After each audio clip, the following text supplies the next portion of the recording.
The moment I discover I'm pregnant, Courtney Smith, the leukemia patient I saved 3 years ago, turns up on my doorstep once again. She claims that her leukemia has relapsed again, so she wants me to abort my baby in order to save her life again, but I'm pregnant with my deceased police husband's baby, so I tell her that I can only donate my bone marrow to her once I've given birth to my baby. After hearing my answer, not only do Courtney and her family not feel any gratitude toward me, but they also berate me for not helping them out till the end. You can still have another baby once you lose this one, but if your pregnancy affects my illness in any way, will you be able to take responsibility over this? Then, the Smiths abduct me to a shady hospital, where they forcibly put me through an abortion and remove my bone marrow. While their operation is a success, my baby and I end up dying on the surgical table. As they gaze at our corpses, the Smiths' faces are plastered with icy expressions. Don't blame us for what we did. If you were the one with leukemia, we'd still make Court donate her bone marrow to you. One's life is determined by fate. If you can't survive, that just means you're fated to die. When I open my eyes again, I've returned to the time frame 3 days before Courtney finds out about her leukemia relapse. Chapter in my past life. I had anonymously donated my bone marrow to save a leukemia patient. I had thought that we would never cross paths again. What I never expected was that, 3 years later, Courtney Smith's leukemia had relapsed. Even worse, her family bribed their way through hospital connections and tracked down my home address. Courtney dropped to her knees in front of me, crying as she begged me to donate my bone marrow again. You saved my life 3 years ago. Why can't you just see this through? But I was pregnant now, and donating my bone marrow would mean losing the baby. So, I told them that I'd donate after the baby was born.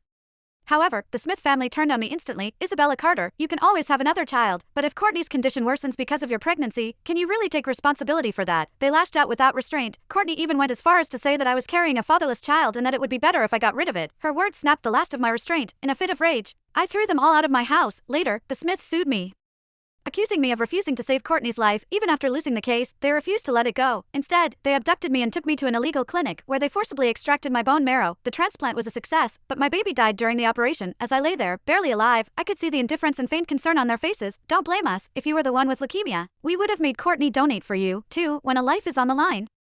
It doesn't matter who it is, but if you couldn't survive, that just meant you were unlucky. In the end, I bled to death on the operating table, consumed by bitterness and hatred. When I opened my eyes again, I found myself 3 days away from Courtney's leukemia relapse. In a daze, I placed a hand over my stomach, tears streaming down my face. My husband, Elijah Hayes, had been a police officer. 3 months earlier, he had been killed in the line of duty while protecting civilians during a confrontation with a violent criminal. I suppressed my grief and swore that I would raise our child no matter what. But in my past life, the Smith family had strapped me to an operating table, ignored my desperate pleas, and forcibly extracted my bone marrow. I could only watch as my baby dissolved into a pool of blood. As soon as the memory resurfaced, hatred raged through me like a wildfire. I had saved Courtney's life out of compassion, and she repaid me by killing my child. This time, I would make her pay in blood. With that in mind, I steadied my emotions and dialed Courtney's number. Once the call connected, her voice came through the line. Hello, who is this? My voice choked with sobs as I told her that I was the one who had donated my bone marrow to save her 3 years ago, and that I had just been diagnosed with leukemia. Before I could finish, Courtney hung up on me. When I tried calling again, I realized she had already blocked my number. Courtney Smith, I